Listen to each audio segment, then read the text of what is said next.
last night. What were you just saying? That we did Buried Alive. We heard that Yep. just the other week. And now they have another one. It looks like they're adding on to a record. Maybe? Yeah, I think I saw that there's a music video coming out next week too. Oh, cool. Yeah. We'll have to watch that too. Yeah. Oh yeah.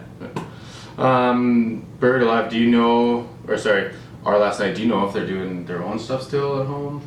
I mean, it wouldn't surprise me either way, because some of the stuff that like the guitar player does all the engineering and stuff, but other times they seem to go for big studio stuff. They're super talented when it comes to production and everything too. Yeah. Doing their own production. Well, like he did, so in their early records, I think record number 2 for them, like the first record was done by Steve Evans. Second record, I can't remember who the producer was, but it was mixed by David Bendeth. Third record, I believe, was produced and mixed by David Bendeth. And in that time, even like the documentary that they did, David Bendeth talked about how their guitar player is a talented engineer. Mm-hmm. And they would bounce mixing things back and forth and engineering things. So I know he must have picked up a lot. And Bendeth is ridiculous. I would say that's a big name to be co-signing for you. Yeah, one of the biggest, man.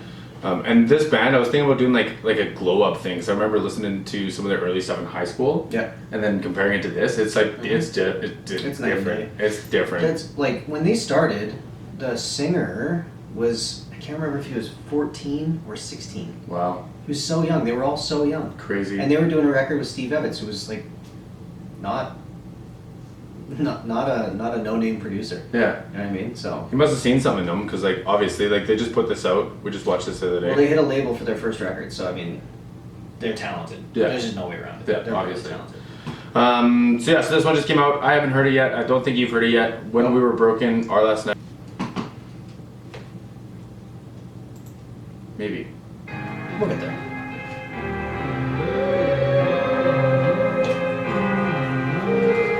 I was flying through a storm with a blindfold.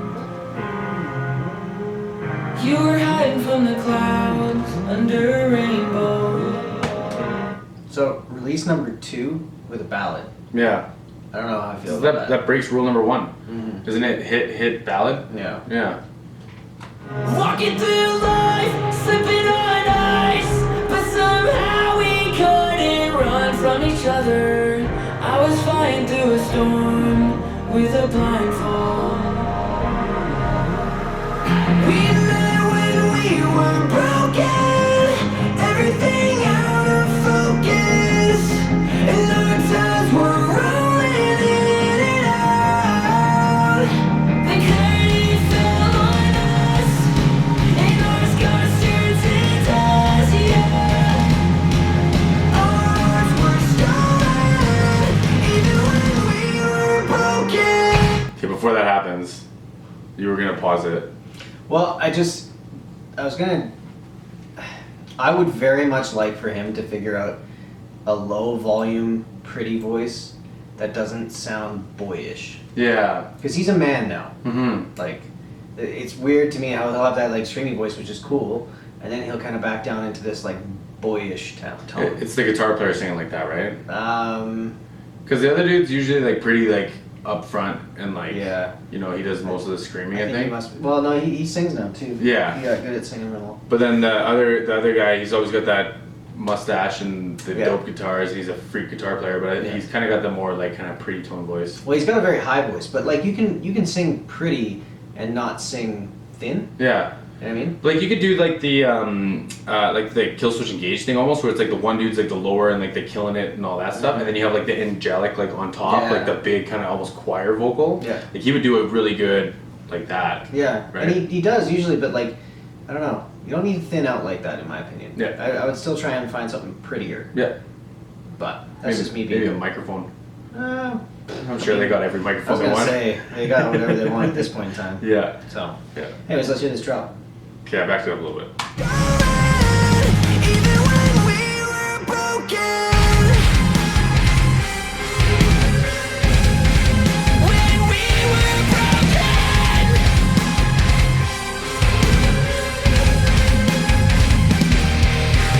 You saw the best in me, the things I couldn't say, the way I was meant to be.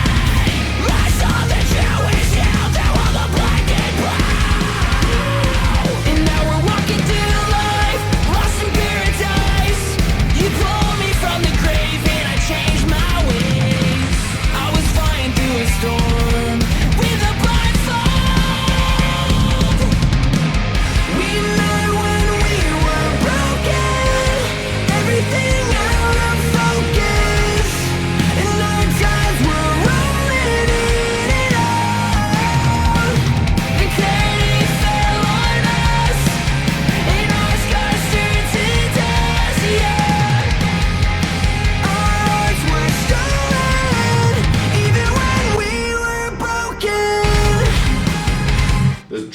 brings it. Oh yeah. yeah. Always brings it.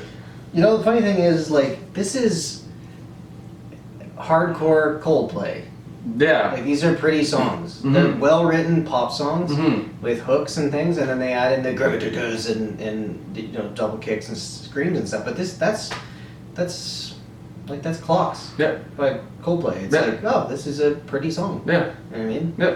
It's well-written. What do you think of like the riff where it's like the really tight? It's like the palm muted chugging, Mhm. and then he does like a few like big open chords, but it's like the majority of it's really like chugging. I mean, he's drumming with his guitar. Yeah. Like that dictates exactly how the drums like da like you have that da like it just writes itself as to how it has to be played. Percussive, right? The only thing that I will say about that is it never comes out as heavy as you think it will. Mm-hmm. There's like something that ends up happening with the energy that gets shifted, that if you just hit a big heavy, like a big one, all of a sudden that's way heavier than the crazy riff. Mhm. You know what I mean, like you get all that fast stuff tends to break up the energy. Whereas like if you want it to be big and impactful, the biggest stuff is going to be really simple. Mm-hmm. So I'm hoping that one of those is going to come in here soon. Well, then the other side of that too is like you have a guitar amp that sounds dope doing those big chords, and then you try to play something single string Mhm. and quick, like Sounds you all lose thin. so much of it, right? That's where like some of these new pickups, they actually are different. Like they're entirely different halfway through the pickup. Hmm. Like the top 3 strings are all wired one way, and they're really usually thinner, and then the bottom ones are all thicker, like sounding. Hmm. Like the Fluence, I think, is one by Fishman. Sure. They do that where it's like this split, and they're just like it's like almost 2 separate pickups built into one Hmm. to try and help combat that. 'Cause Interesting. all those metal guys run into the same problems. Yeah, I bet. They need really thin sounding top strings, and they need really thick sounding bottom strings. When I remember doing that in my like in guitar strings before they started making the custom packs, you'd buy like a 10 and you'd buy like a 9. Yeah, you swap them And over. swap them over, yeah. Yeah. And then you'd have like a jazz guitar and you'd have like a metal guitar. Yep. Yeah. But, When we were broken, when we were broken, when we were broken.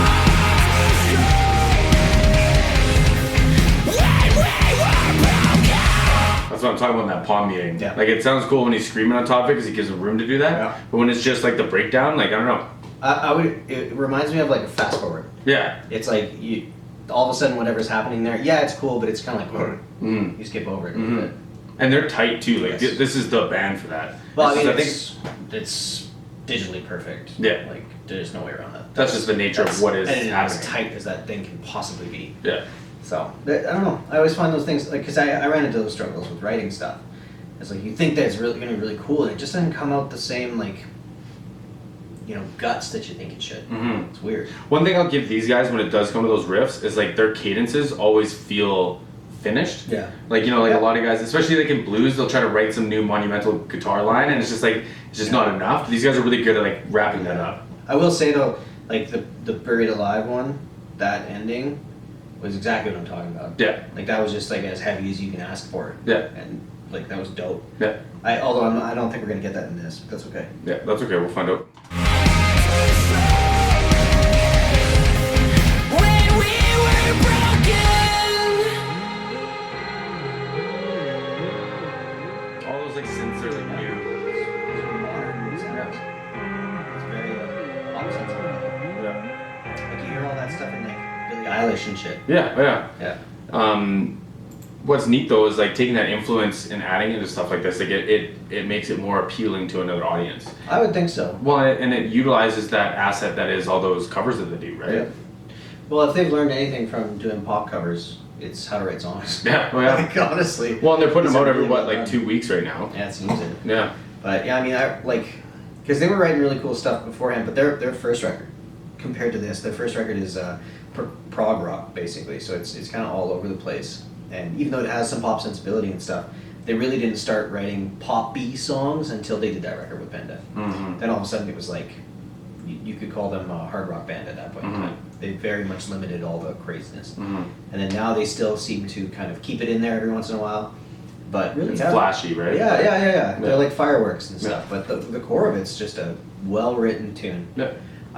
The only thing I don't understand, and I think it might be a production thing, I can't catch the hook enough. Like it I know doesn't that separate it's- the hook enough from the song. it just there's something about the way that this is put together. I was thinking that with the Buried Alive thing too. The melody and the lyrics are better than the way that they're presented, Mm-hmm. and I don't know why. Mm-hmm. I don't know why I'm having a harder time hearing, like, having that stick in my brain, and I think it's the tone of the vocal. I wonder, like, because we had this conversation around like Jordan Lucas too, where it's like he's saying more than the song is letting him get out, Maybe. almost. And then so like maybe they wrote a concept and maybe they're hitting that concept really well, Yeah. and then it's just like whatever the delivery it is isn't landing. Yeah, something For about you, it. I mean, for everyone it's gonna be different, right? Yeah, I just think like it's kind of like one of the things that I like about pop records in general is that the vocal is like 10 feet tall. Yeah. Like it's just a monster. Like I think back to like Paramore. One of the reasons that Paramore was so huge in their first record is because her voice was huge. Mm-hmm. But it wasn't like obnoxious. You still heard everything, but the voice was huge. So as a guitar player who was like fanboyed over that band Paramore, like I never learned any of their guitar songs. No, because it was all drums and about vocal. her. Yeah, exactly. No. Which So- I'm sure they'd fight me about, but In this, can I show you an example of what I'm talking about? yeah, absolutely. So, let's go into their discography. I'm going to go to that David Van Neth record, just to show you what I'm talking about. So, So this is the one that I grew up with. this one? Yeah, Oh, really? I listened to this in high school. I'll show you this later. Okay. So, Yeah, Age of Ignorance was on my first iPod Nano, or is that what it was? It was like a big, ugly one. It was kind of square. I'll show you this one. This is kind of like still metally, but this will give you an idea of what I'm talking about in terms of like the lyricism of the chorus. It just stands out way more. That vocal stands out way more than the big ones do.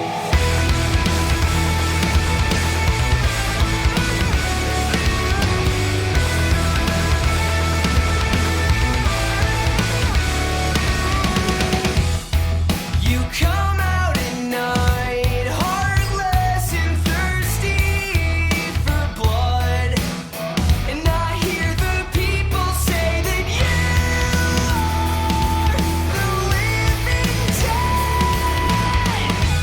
You will stop at no one until you get what you want. Who thought that saving yourself could hurt so many others? Send me into the dark, set me far from you. Send me into the underworld. If heaven is where you'll be, if heaven is where you'll be, send me to hell. Yeah, Like, so just way more easy to pick up. yeah, And I don't know why, but like the vocal production compared to the two, this is like the easiest thing in the world to pick. mm-hmm. All of those songs that are in there are all that same way, where it's just like, man, this they're beaten to death with a hook. And these newer ones, I don't know why. I feel like I get lost in it. And when I'm listening to the words, I'm like, man, this should stick in my brain better Mm-hmm. because it's good content. Yeah, I was thinking that like in the very beginning of the last song we listened to, like tonight, like it was good writing. Like, Yeah. It was very poetic. Yeah, it was very poetic. like it was a nice story. You Yeah. got the point across really quick. Mhm. There's a lot of And even it's like a relatable topic. yeah. Like when we were broken, like that's a good visual for Yeah. most people. Anyone has that moment, right? Yeah. So I don't know. I wish I was able to latch onto it a little bit more because I'm going to forget about it immediately. Yeah. And that sucks. Yeah. But So I listened to it 10 times. well, yeah, but you shouldn't. Yeah, I know. You should be able to like it should be glanced past. Like that's really good because like mixing is a part of the band, right? In my opinion, Should and be. I know that's in your opinion too. So it's like if the mix doesn't do a well enough job of getting the point across, then that member of the band failed Yeah. in that area, right? Yeah, absolutely. And it's not like it sounds bad. No, it sounds I mean, great. It sounds great. Yeah. But there's something about it that I can't pick it up the same way. Do you think it's gonna go on your playlist? The other one probably will. Buried Alive? Yeah. Yeah, that just for was that crazy. Just for that heavy ending. Yeah. Oh my god. Yeah.